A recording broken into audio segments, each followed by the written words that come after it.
And welcome to finance ज्ञानी। मैं हूं आपके साथ उर्वशी सिंह और वक्त चला है कमोडिटी कॉर्नर का, जहां पर हम बातचीत करेंगे कि सोने चांदी में कहां पर खरीदारी के मौके बन रहे हैं, किस कमोडिटी में आपके लिए बेहतर मौके बनते हुए नजर आ रहे हैं।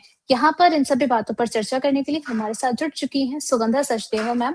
बहुत बहुत स्वागत है आपका फाइनेंस ज्ञानी पर। Good evening Urvashi, thanks for having me. यहाँ पर मैम के साथ हम आगे की चर्चा कंटिन्यू करें उससे पहले यहाँ पर आप सभी लोगों के लिए पोल पर एक क्वेश्चन लगा हुआ है, जहाँ पर जाकर के आपको अपनी वोटिंग स्टार्ट करनी है। और इस सेशन के लास्ट में सुगंधा मैम से भी हम समझेंगे कि आपके वोटिंग रिजल्ट पर उनका क्या नजरिया है और आप लोग जिस ऑप्शन को पिक कर रहे हैं वो सही स्ट्रैटेजी, सही डायरेक्शन में लग रही है या फिर नहीं लग रही है। अब सवाल देख लीजिए। क्वेश्चन है कि कमोडिटी मार्केट में अगला बड़ा ब्रेकआउट किस में देखने को मिल सकता है, गोल्ड, सिल्वर, क्रूड ऑयल या फिर चौथा ऑप्शन है नेचुरल गैस। आप लोग जाकर के वोटिंग जो है अपनी कंटिन्यू कर सकते हैं। मैम, सबसे पहले तो गोल्ड के प्राइसेस से ही हम शुरुआत करना चाहेंगे। यहाँ पर जिस तरीके से ग्लोबल अनसर्टेनिटी बनती हुई नजर आ रही है, हमने इक्विटी के शोज में भी कई बार इसको डिस्कस किया है। आप किस तरीके से देख रहे हैं मैम? यहाँ पर प्राइस हमने देखा कि एक रेंज में चलते हुए नजर आए, कुछ डाउन साइड नजर आई है। उसके बाद अब गोल्ड की डायरेक्शन किस तरफ जाती हुई नजर आ रही है आपको? उर्वशी, पहले तो मैं ये बात करना चाहूँगी, काफ़ी लोग इस बात को लेके हैरान है कि गोल्ड के प्राइसेस अभी भी रिस्पॉन्ड क्यों नहीं कर रहे हैं in spite of this war. और इनफैक्ट वॉर की स्टार्ट होने के बाद से ही हमने प्राइसेस में रादर डिक्लाइन आते हुए देखा है। उर्वशी, हमने आपके भी इसी फोरम पे डिस्कस किया था कि 3 मार्च के बाद थोड़ा सेलिंग देखने को मिल सकती है। इनफैक्ट 3 मार्च के लिए हमने काफ़ी कन्विक्शन के साथ कहा था कि 3 मार्च को सेलिंग देखने को मिलेगी, बिकॉज 2 मार्च को कॉमेक्स की सिल्वर कॉन्ट्रैक्ट्स एक्सपायर हुए थे। सो बट वहीं देखें तो 2 मार्च को ये जो वॉर के बाद हमने एक स्पाइक आते हुए देखा, उसके बाद से हर राइस पे अभी सेलिंग प्रेशर ही देखने को मिल रहा है। सो जो सेफ हेवन रोल है गोल्ड का वो अभी वो एज्यूम नहीं कर पा रहा है, but this is not surprising, because पिछली बार भी अगर हम 2022 की भी बात करें या 2020 की भी बात करें या 2008 के ग्लोबल फाइनेंशियल क्राइसिस की भी बात करें, तो हर बार जब भी कोई क्राइसिस आता है इमीडिएटली गोल्ड के प्राइसेस रिस्पॉन्ड नहीं करते हैं। प्राइसेस इनफैक्ट हम सेलिंग प्रेशर आते हुए देखते हैं। 2022 में भी देखें तो मार्च से लेके अक्टूबर तक हमने गोल्ड के प्राइसेस में सेलिंग प्रेशर आते हुए देखा था। अक्टूबर ऑनवर्ड्स ही हमने दोबारा से एक रिजम्पशन ऑफ अप ट्रेंड आता हुआ देखा था।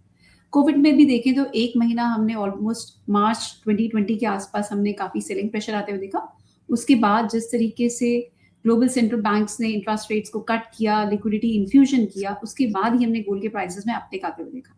सिमिलर सिनेरियो 2008 में भी था, जहां प्राइसेस $1,000 के ऊपर चल रहे थे जनवरी मंथ में, बट वहीं they dip to a level of around $681। So we have studied these trends over the past several years, और जब भी ऐसी मेजर क्राइसिस की सिचुएशन हमें देखने को मिली है, yes, gold will assume its safe haven role eventually। जिस तरीके से वॉर का इम्पैक्ट हम ग्लोबल इकोनॉमी पे आते हुए देखेंगे, और इसके बाद जो इम्पैक्ट के बाद सेंट्रल बैंक्स की क्या एक्शन होगी, गोल्ड उस पर रिस्पॉन्ड करता हुआ नजर आएगा।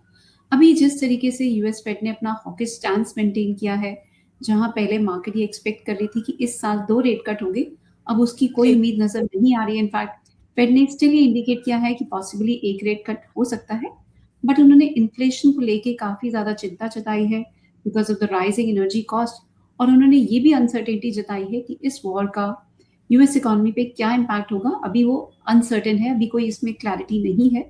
सो they have to wait and see that impact. But वहीं इसके साथ साथ बाकी सारे सेंट्रल बैंक्स काफी हद तक हॉकिश साउंड नजर कर रहे हैं।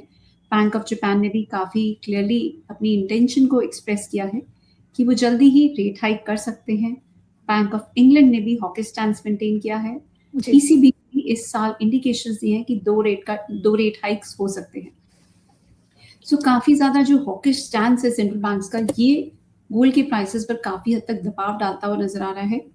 इसके साथ साथ जिस तरीके से डॉलर इंडेक्स में हमने काफी बढ़त आते हुए देखी है, इवन तो अगर हम इस हफ्ते देखें तो थोड़ा सा डिक्लाइन जरूर देखने को मिला है डॉलर इंडेक्स में, बट ओवरऑल जो ट्रेजेक्ट्री रही है after this war, dollar index में हमने काफी बढ़त आते हुए देखी है। ये गोल्ड के प्राइसेस पे काफी दबाव डालता हुआ दिख रहा है, एंड गोल्ड एंड डॉलर का एक इनवर्स कोरिलेशन रहता है, बिकॉज जब भी डॉलर इंडेक्स में हम बढ़त आते हुए देखते हैं, गोल्ड जो डॉलर डिनोमिनेटेड होता है इसको खरीदना महंगा हो जाता है। इस कारण से गोल्ड में हम दबाव आते हुए देखते हैं। प्लस गोल्ड एंड डॉलर दोनों ही सेफ हेवन एसेट्स हैं। सो जब भी अगर हम कोई वॉर लाइक सिनारियो देखते हैं तो सेफ हेवन डिमांड नॉर्मली हम एक ही एसेट में आते हुए देखते हैं, और इस बार because of the rising crude prices ये सारी सेफ हेवन डिमांड हम डॉलर में आते हुए देख रहे हैं, बिकॉज क्रूड के प्राइसेस भी डॉलर में डिनोमिनेटेड है। सो यहाँ से डॉलर की डिमांड बढ़ती हुई नज़र आ रही है। ये फैक्टर डॉलर को सपोर्ट कर रहा है। Besides US is a major energy exporter, ये भी एक कारण है जिसकी वजह से डॉलर की डिमांड काफ़ी हद तक बढ़ती जा रही है। तो ये सारे ही वेरिएबल्स हैं जो गोल्ड के प्राइसेस पे इम्पैक्ट डाल रहे हैं और हमने वॉर के बाद से ऑलमोस्ट 11% तक का गोल्ड के प्राइसेस में फॉल आते हुए देखा है। बट जी। वहीं हम आगे की आउटलुक की बात करते हैं। लॉन्गर टर्म सिनेरियो अभी भी पॉजिटिव है, बट नियर टर्म में आई फील यहाँ से थोड़ा-सा और प्रेशर प्राइसेस में देखने को मिल सकता है। इवन दो कल के सेशन में भी हमने कुछ फोरम्स पे मेंटेन किया था कि आज के सेशन में हम काफ़ी स्ट्रॉन्ग रिकवरी की एक्सपेक्टेशंस है हमारी, और ऐसा ही हमने होते हुए देखा है। आज के सेशन में एक अच्छी रिकवरी देखने को मिली है। इसका भी मैं रैशनल समझाना चाहूँगी, बिकॉज़ गोल्ड के प्राइसेस में अगर हम देखें तो 1,45,000 के लेवल पर एक बहुत स्ट्रॉन्ग सपोर्ट है। हमने बहुत सारे फोरम्स पे भी यही सपोर्ट की बात की है। And again I would like to highlight this level 1,45,000 domestic market में जब तक क्लोजिंग बेसिस पे इंटैक्ट है, थोड़ा-सा पुल बैक और देखने को मिल सकता है, बट ट्रेंड अभी अगर near term, strictly near term की बात करें तो पॉजिटिव नज़र नहीं आ रहा। नियर टर्म में थोड़ा और सा और दबाव देखने को मिल सकता है, बिकॉज़ जिस तरीके से क्रूड के प्राइसेस बढ़ते हुए नज़र आ रहे हैं, इन्फ्लेशन यहाँ से कुछ और बढ़ती हुई नज़र आएगी। और अभी जो ईरान ने भी कतार की गैस फैसिलिटी पे, मेजर गैस फैसिलिटी पे अटैक किया है, रास लफान गैस फील्ड पे अटैक किया है, इससे एनर्जी कॉस्ट यहाँ से बढ़ती हुई नज़र आ रही है और एनर्जी इंफ्रास्ट्रक्चर को लेके काफ़ी चिंता बन गई है वर्ल्ड में। और ईरान इनफैक्ट बाकी सारी गल्फ कंट्रीज़ के भी एनर्जी इंफ्रास्ट्रक्चर पे अटैक करता हुआ नज़र आया है। काफ़ी सारी स्ट्राइक्स करी है उन्होंने, यूएई में भी, दुबई में भी। सो यहाँ पे कुछ टेंशंस इवन तो बढ़ती हुई नज़र आ रही हैं, बट एनर्जी कॉस्ट को जो बढ़ने का रिस्क है, वो काफ़ी हद तक डॉलर इंडेक्स को सपोर्ट कर रहा है एंड गोल्ड पे दबाव डालता हुआ नज़र आ रहा है। जब तक 1,45,000 का लेवल होल्ड कर रहा है, थोड़ी बाउंस बैक की पॉसिबिलिटी बनी हुई है, बट हाई साइड पे जब तक प्राइसेस 1,65,000 के ऊपर या 52-80 पर आउंस के ऊपर सस्टेन नहीं करते, ट्रेंड में हम बहुत ज़्यादा स्ट्रेंथ आते हुए नहीं देखेंगे। यहाँ से फर्दर डाउनसाइड की पॉसिबिलिटी भी नज़र आ रही है प्राइसेस में। ओके। यहाँ पर आपने मैम लोअर साइड के और अपर साइड के यहाँ पर लेवल्स तो बता दिए हैं, लेकिन हम ये भी समझना चाहेंगे कि ग्लोबल डिमांड्स को आप किस तरीके से कंसीडर कर रहे हैं? क्योंकि हम देख रहे हैं कि रिलेटिवली हल्का सा डिक्लाइन आता हुआ यहाँ पर ग्लोबल लेवल्स पे देखने को मिला है। आपका उस पर नज़रिया क्या है मैम? सो अगर हम देखें तो वेस्ट एशिया रीजन से गोल्ड में काफ़ी मेजर ट्रेड होता है, specially Dubai is one of the major hubs जहाँ पर गोल्ड की ट्रेडिंग होती है और गोल्ड की डिमांड भी वहाँ से काफ़ी स्ट्रॉन्ग रहती है। बट वहाँ उस रीजन में इनफैक्ट अभी वो गोल्ड के प्राइसेस पे काफ़ी हद तक डिस्काउंट दे रहे हैं, because tourism has been hit badly और मैन्युफैक्चरिंग सेक्टर तो ऑलरेडी वहाँ पे नहीं है। तो वहाँ पर जो भी ट्रेडिंग होती थी गोल्ड में, वो अभी कुछ हद तक थम गई है। इसी रीज़न से जो डीलर्स हैं वो काफ़ी स्ट्रॉन्ग डिस्काउंट्स को ऑफर कर रहे हैं। बट ये एक बहुत बड़ा रीज़न है कि वहाँ से डिमांड नहीं है अभी, और जिस तरीके से वॉर को लेके अनसर्टेनिटी वहाँ पर बनी हुई है, कोई फ्रेश डिमांड भी निकल के नहीं आ रही है उस रीजन में सेल्फ में भी। और ग्लोबली भी देखें तो because of the higher prices हमने अभी कोई मेजर डिमांड में रिवाइवल आते हुए नहीं देखा है। ईटीएफ में भी देखें तो फरवरी में जब हमने इन्फ्लोज आते हुए देखे हैं, they have been less as compare to January. So यहाँ पर अभी डिमांड सॉफ्टनिंग देखने को मिल रही है, इवन दो अभी गुड़ी पड़वा के चलते इंडिया में ज़रूर थोड़ी सी डिमांड ने पिकअप किया है और डीलर्स भी कुछ हद तक डिस्काउंट ऑफर कर रहे हैं। बट ओवरऑल देखें तो डिमांड में बहुत ज़्यादा स्ट्रेंथ अभी नहीं नज़र आ रही है। कुछ इन्वेस्टर्स अभी और प्राइस डिक्लाइंस की वेट कर रहे हैं, साइडलाइंस पर ही वेट करें। सो अभी आई फील थोड़ा सा प्राइसेस कंसोलिडेशन के फेज में चले गए हैं। Demand will take some time to revive, but yes eventually अगर हम लोअर लेवल्स पर देखते हैं तो दोबारा से गोल्ड में लॉन्गर टर्म के लिए अपॉर्चुनिटी क्रिएट होगी। जिन इन्वेस्टर्स ने पिछली रैली को मिस कर दिया था, जो 2025 की हमने रैली आते हुए देखी, उनके लिए एक बहुत स्ट्रॉन्ग अपॉर्चुनिटी क्रिएट होगी ऑन लोअर लेवल्स। जो लॉन्गर टर्म इन्वेस्टर्स हैं उनको यहाँ से अगर हम लोअर लेवल्स से देखें तो बहुत स्ट्रॉन्ग रिटर्न्स की पॉसिबिलिटी भी इमर्ज होगी। बट यस थोड़ा सा भी वेट करें, आपको अच्छे लेवल्स मिलेंगे जहाँ पर आप फ्रेश एंट्री कर सकते हैं।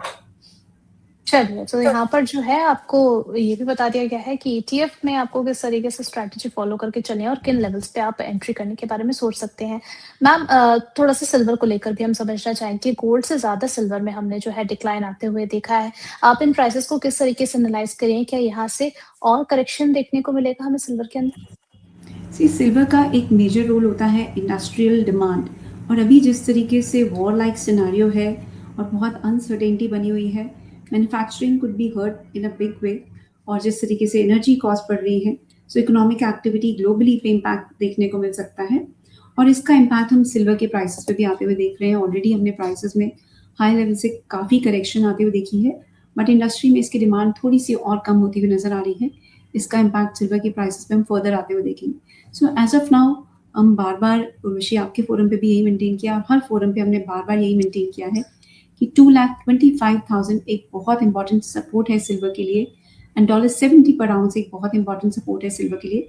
इवन दो प्रीवियस सेशन में हमने इन लेवल्स को भी ब्रीच होते हुए देखा, बट अगर क्लोजिंग बेसिस पे देखते हैं, ये लेवल्स क्लोजिंग बेसिस पे जब तक इंटैक्ट है, यहाँ से रिवाइवल की अपॉर्चुनिटी बन रही है। But yes, as I see prices, ये लेवल अगर ब्रेक हो जाते हैं on a closing basis, further decline भी सिल्वर के प्राइसेस में देखने को मिल सकता है, और 2,08,000 से 1,80,000 तक के लेवल भी सिल्वर में हम आते हुए देख सकते हैं।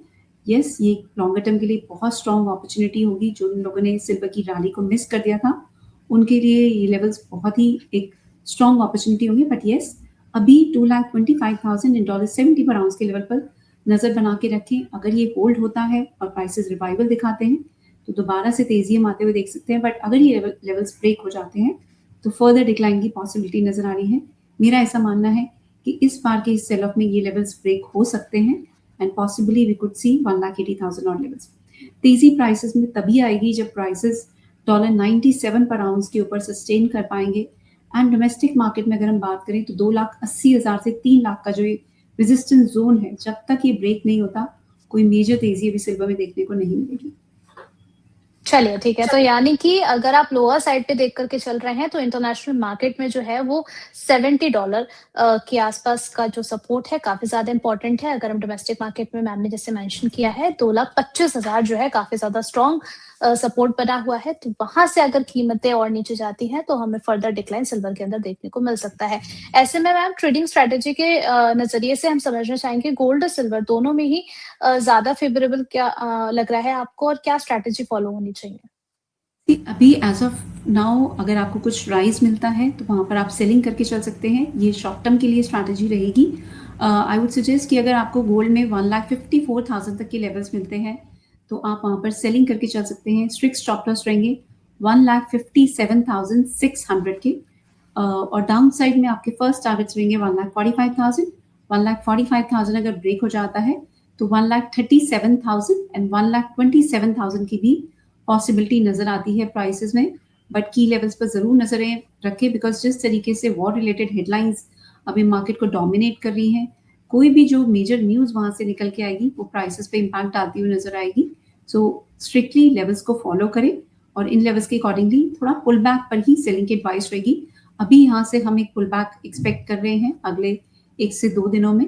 आज भी हमने एक अच्छा पुल बैक आते हुए देखा है, और ये पुल बैक थोड़ा सा और एक्सटेंड होता हुआ नजर आएगा, बिकॉज 3 मार्च के बाद से देखें तो कंसिस्टेंट हमने सेलिंग प्रेशर आते हुए देखा है। अब ये सेलिंग प्रेशर थोड़ा सा ईज होता हुआ नजर आ रहा है, but as a strategy sell on rise की स्ट्रैटेजी बेटर रहेगी। ओके, यहाँ पर जो है आपको नियर टर्म में क्या ट्रेडिंग स्ट्रैटेजी मेंटेन करके चलनी है, ये भी सजेशन मिल गया है। अब साथ ही साथ मैम अगर हम बात करते हैं गोल्ड सिल्वर रेशियो को, आपको लग रहा है इस साल के लिए को फिर से चांदी आउट परफॉर्म करती हुई नजर आएगी, या फिर 2025 का ट्रेंड था वो बीती हुई बात हो गई, अब जो है गोल्ड ज्यादा फेवरेबल लग रहा है? मेरा ऐसा मानना है अभी एटलीस्ट कुछ टाइम के लिए गोल्ड ज़्यादा फेवरेबल नज़र आ रहा है, बिकॉज जो जियो पॉलिटिकल डेवलपमेंट्स हैं, इवन दो हमने गोल्ड को अपना सेफ हेवन रोल एज्यूम करते हुए अभी नहीं देखा है, but eventually it will assume its role of a safe haven asset, because जब भी कोई रिस्क ऑफ सिनारियो होता है, money starts rotating towards US treasuries and US dollar. But जब वहाँ यूएस इकोनॉमी में ग्रोथ को लेके कंसर्न्स इमर्ज होंगे, या वहाँ पे फिजिकल सस्टेनेबिलिटी को लेके कंसर्न्स इमर्ज होंगे, बिकॉज जिस तरीके से यूएस का डॉलर 39 ट्रिलियन का डेट है, ओवरऑल गोल्ड की पिक्चर लॉन्गर टर्म में बहुत सपोर्टिव है। और जिस तरीके से सेंट्रल बैंक्स भी अभी भी गोल्ड में बहुत स्ट्रॉन्ग बाइंग कर रहे हैं, इवन दो जो इस साल की बाइंग है it's slightly less as compare to the previous years, जो अभी तक के फिगर्स निकल के आ रहे हैं। बट वहीं चाइना बहुत स्ट्रॉन्ग बाइंग कर रहा है, 16 कंसेक्यूटिव मंथ चाइना के सेंट्रल बैंक ने गोल्ड में बाइंग की। सो ये ट्रेंड्स इंडिकेट कर रहे हैं कि गोल्ड अभी नियर टर्म में सिल्वर को आउट परफॉर्म करेगा, बट इवेंचुअली अगर मैं later part of the year की बात करती हूँ, तो सिल्वर में दोबारा से हम तेज रैली आते हुए देख सकते हैं, जब ये टेंशन सबसाइड कर जाएंगी। उस केस में जब इकोनॉमिक एक्टिविटी अगर पिकअप करती हुई नजर आती है, तो सिल्वर को इसका काफ़ी फायदा मिलेगा। एक और चीज़ मैं साइड करना चाहूँगी गोल्ड के प्राइसेस को देखें तो 2016-17 के बाद से हमने स्टुपेंडस रैली आते हुए देखी है। सिल्वर में वो रैली अभी भी हमने नहीं देखी। इनफैक्ट जस्ट 2025 में एक मेजर रैली आई है और इसने पिछले 10 सालों का जो परफॉर्मेंस थी गोल्ड को आउटपरफॉर्म कर लिया। बट ओवरऑल अगर इंडिविजुअली हम सिल्वर को देखते हैं तो सिल्वर में अभी भी बहुत रैली का स्कोप बना हुआ है। अगर मैं 2029 तक के सिनेरियो की बात करूं तो I am very positive on silver prices. Silver में यहाँ से काफ़ी पोटेंशियल है। सो जो भी ओवरऑल लॉन्ग टर्म इन्वेस्टर्स हैं उनके लिए जो भी डिक्लाइंस होंगे वो बहुत अच्छी अपॉर्चुनिटी होंगे to accumulate silver. But yes, considering the geopolitical dynamics, अभी गोल्ड नियर टर्म में सिल्वर को आउट परफॉर्म करता हुआ नजर आएगा।